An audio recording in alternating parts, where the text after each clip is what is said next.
রহমতের মাস আসতে আছে, মাগফিরাতের মাস আসতে আছে, বরকতের মাস আসতে আছে।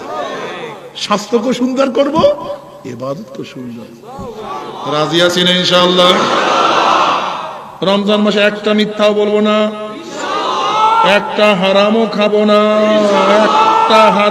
একটা হারামও খাবো না ইনশাআল্লাহ। কমপক্ষে রমজান মাসে কোনো মেয়েদের সাথে আড্ডা মারবো না ইনশাআল্লাহ। কি যুবকরা ঠিক আছে ইনশাআল্লাহ?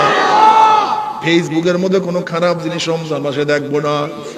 যদি ইনশাআল্লাহ নিয়াত করি গোটা রমজান মাসটা আমি ইবাদত করব, রমজান মাসে এক মাসে করতে করতে মোহাব্বত পয়দা হয়ে যাবে। ওরে মন, আমি এক মাস গুনাহ করি না, আর করব না, আমি আর ইবাদত ছাড়বো না। ট্রেনিং কোর্স 11 মাস চলার জন্য আল্লাহ পাক 1 মাস ট্রেনিং কোর্স রাখছে। তুই 11 মাস কেমনে চলবি? তোর চোখকে কিভাবে হেফাজত করবি, তোর কানকে কিভাবে হেফাজত করবি, তোর জবানকে কিভাবে হেফাজত করবি, তোর হাত পাকে কিভাবে হেফাজত করবি। ট্রেনিং কোর্স রমজান মাস খুব বরকতপূর্ণ মাস।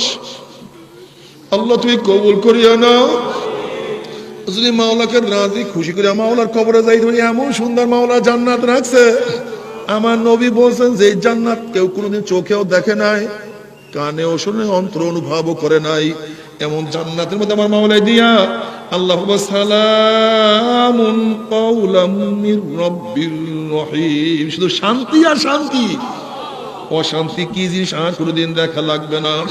কিন্তু খোদা না খাস্তা আমার মাওলাকে রাজি খুশি না করে আমার মাওলার কবরে যাও, আল্লাহ পাক গুনাহগারদের জন্য এমন জাহান্নাম আল্লাহ তুমি মাফ করিয়া দাও।